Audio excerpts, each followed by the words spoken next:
Hi, everybody, and everyone goes to everyone. But anyway, this morning I just want to talk to you a minute. Oh, it's 12:42. It's afternoon. I just want to talk to you a minute because I this morning I'm telling you, my mind, my head, my thoughts can just go down rabbit holes. Oh my gosh. And I am in a rabbit hole right now. My friend Sheila, she sent me an email.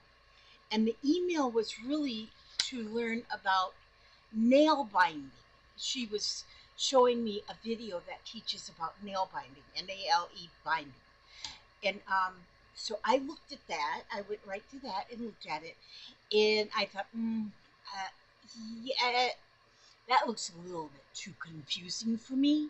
It just looked really confusing. So, but when they show the video on my screen, then down the side of the screen it shows different videos of that might be inspired by or something like the nail binding. Well, the nail binding comes from, it's a very old um, it's almost like crocheting when you look at it, or sort of like knitting and crocheting, but it's not. It's nail binding, and you actually do it around your thumb with a needle. Your threads and your needle, we work around your thumb. And so anyway, maybe that's where the nail, I'm not sure.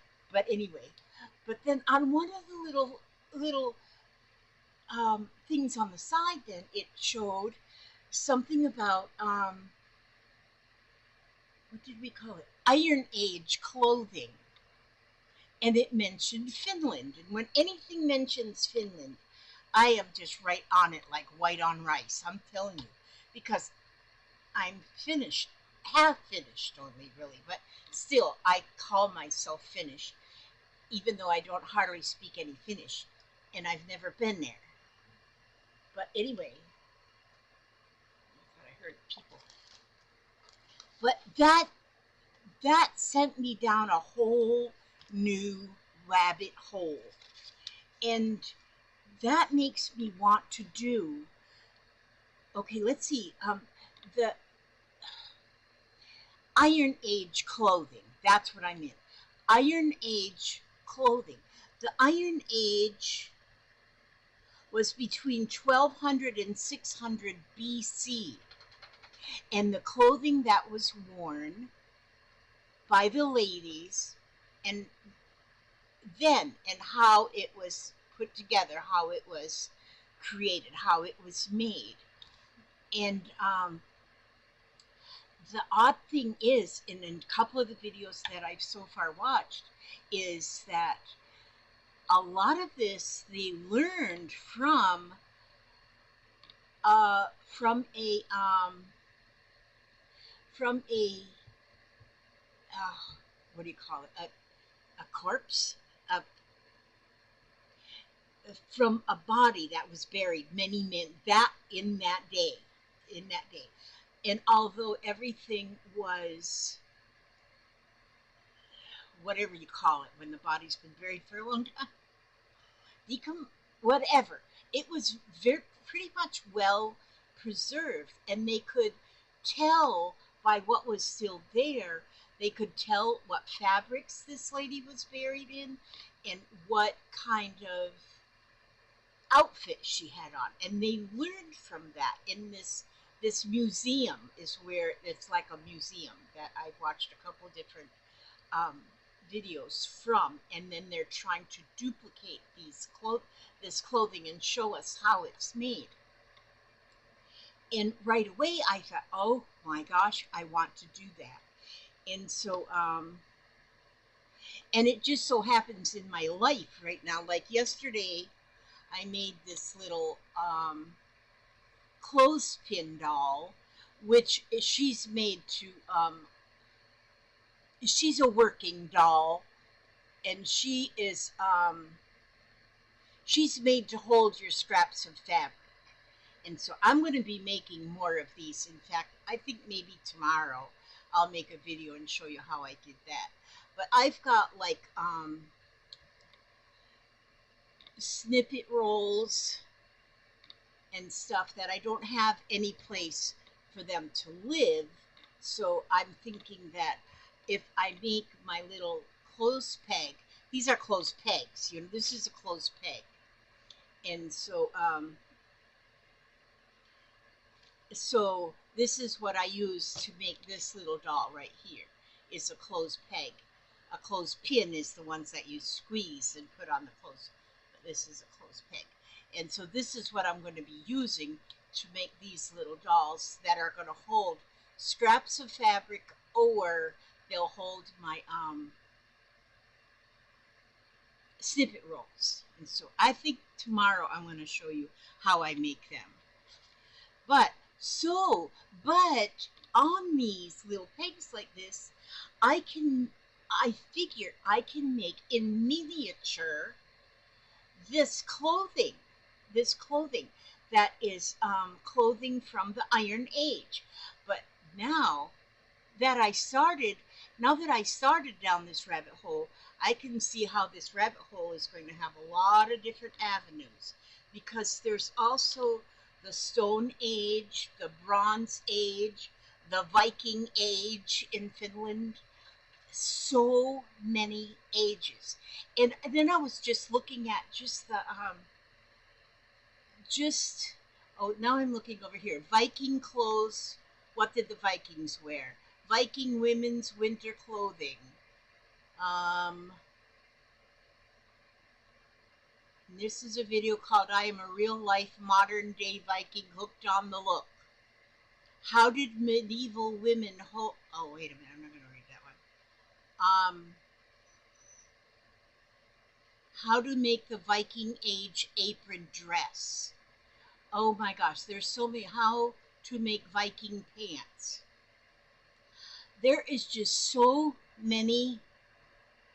Oh my gosh, and this one says Viking dress mock-up, scaling a, and it's spelled HERJOLFNES, pattern. I have to look at that too. A smocked Viking dress, hand stitching a Viking dress. I have a lot to learn. I have a lot to learn. But I can make them in real miniature if I dress them up on a pin, on a peg, on a clothes peg, because these make beautiful dolls. But then I also have some of these, like a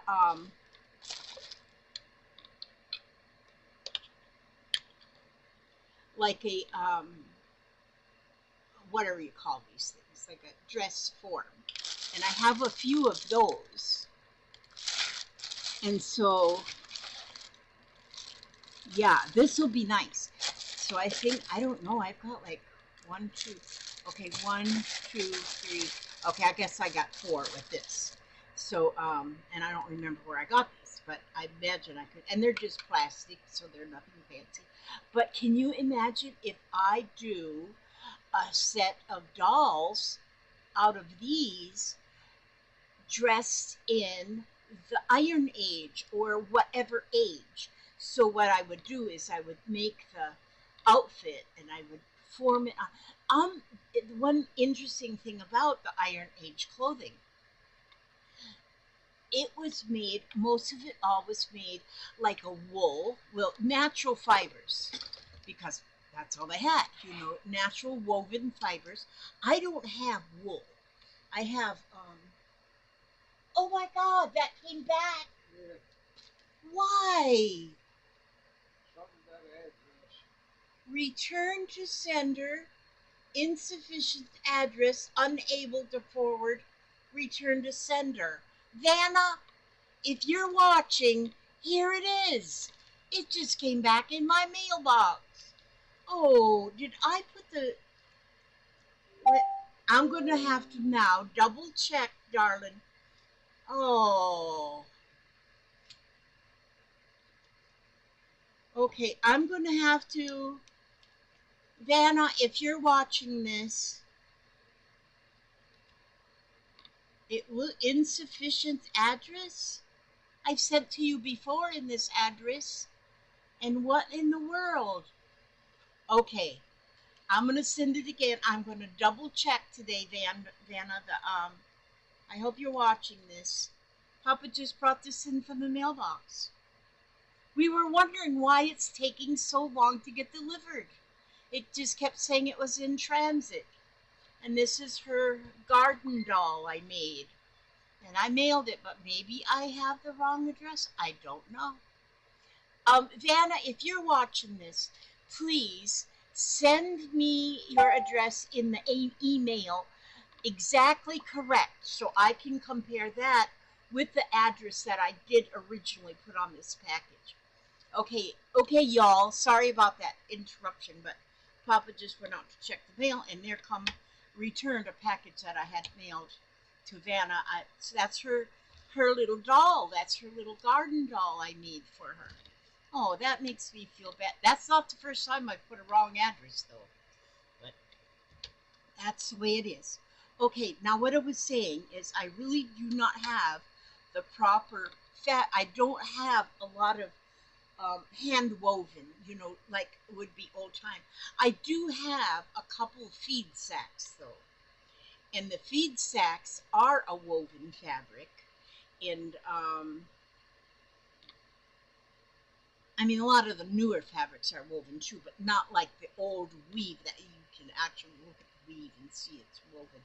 That it was woven back in the BC days between 1200 and 600 BC. And so I'm going to, I'll use different fabrics, just that something that might, because I do have some like scraps of like upholstery and that kind of thing, which that would probably be big enough to make clothing for these, where I think it would be so much fun, but I'll make the outfit and then make a little card that goes with it that tells about the outfit. And I think that'll be fun. I will like that.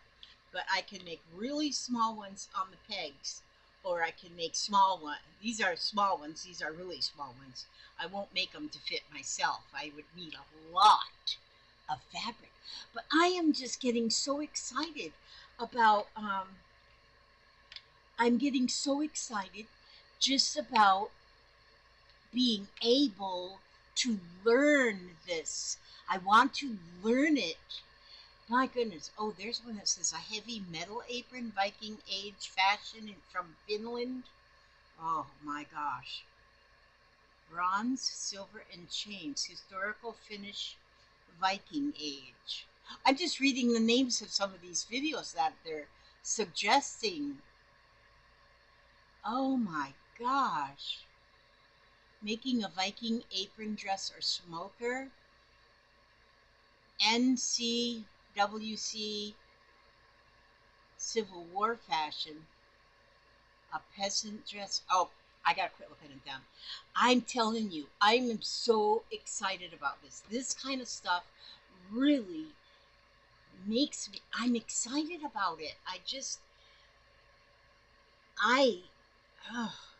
So, and that was coming from my friend Sheila, who sent me an email that mentioned the nail binding, and and then it went from there. It just went from there. And right now, I swear, my circulation is perfect in my body and everything because I'm so excited that I found something that I can learn and something that is even from my ancestry. Um, because I have so many ancestors from Finland, from that day, from those days. Of course, I have them from them days. And I think about all that I learned from my grandmother and my grandfather, who were Finnish. My dad's Finnish, was Finnish. Well, he still is, even though he's a Finnish angel. And I have always been so interested in all of their. I left the Finnish community when I was 14. We moved here to Florida. We moved from northern Minnesota down to here in Florida, which then I left that environment of being around all the Finnish people, where They did so many things together, and a lot of weavings, a lot of hand making of everything. Their cooking, everything was different. And then we moved here to Florida, and yeah, it did. It's like my balloon was popped, completely popped. We moved from 140 acres to 102 lots, two little lots. Everything changed. The school was different. Everything was different. And so, but now when I find a direction that I can go in, and I can find a direction and go and research more and learn more, I am excited. So that's all I wanted to say today is I just wanted to get out and tell you how excited I am. So in the future, in the very, very near future, I'm going to be doing exactly that. I'm going to work on making the clothing. Oh, what I started saying was that the clothing that was made by the Iron Age ladies, most everything, the ladies' clothing anyway, was made with squares of fabric, or just fabric, just this like a rectangle of fabric, and that's what made the outfit. And so that's what I'm going to be doing on my little dolls, on my little mannequins or whatever. And so I'm so excited for that to get started. And so put this in my box here. And so yeah, that's I'm excited. I'm just excited. I can't tell you. Okay, so what? But I'm gonna go ahead and let this be all I'm going to have. Let's see. Let me. A friend is a gift from God. That's what it says right here. And the glasses. Just a minute. It's early. I don't have my glasses even on my. I haven't even gotten them on nothing. I got to put them on now. We're still.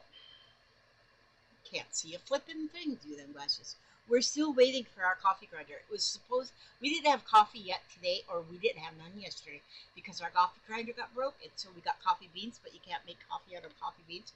So I ordered a coffee grinder yesterday, but it was. I mean, I ordered it the day before yesterday. It was supposed to be delivered yesterday, but it didn't get delivered yesterday. They kept saying in the thing that it was going to be delivered by 3 o'clock. Well, 3 o'clock came and went, but then we had a horrible storm. So I guess that's why I still can't half see out of them. So so it didn't get delivered like it was supposed to, and they said it would be delivered today. But my gosh, in the 50 years that we've lived right in this spot, I've never seen so much standing water in our yard as there was yesterday that came down in that storm. It was miserable. I mean, it wasn't miserable. I shouldn't say that. We were in the house safe and sound. But watching just out the screen, the sliding door, and watching that water, just the water was arising. Of course, it went down, and we're good shape. But boy, there was just so much rain, and I'm thinking that's why the delivery person couldn't get everything delivered, was because of that weather. Oh my word. It was just amazingly wet. That rain was wet. Oh, now I can see real nice. I got these little eyeglass cleaners. Them are nice. Got them from Temu. That was a good thing. Okay, now. A friend is a gift from God. Among the great and glorious gifts our Heavenly Father sends is the gift of understanding that we find in loving friends. For in this world of trouble that is filled with anxious care, everybody needs a friend in whom they're free to share the little secret heartaches that lay heavy on the mind, not just a mere acquaintance, but someone who's just our kind, like you guys.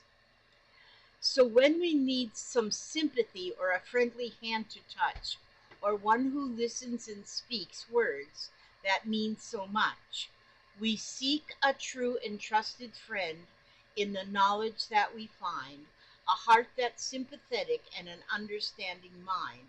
And often, just without a word, there seems to be a union of thoughts and kindred feelings, for God gives true friends communion.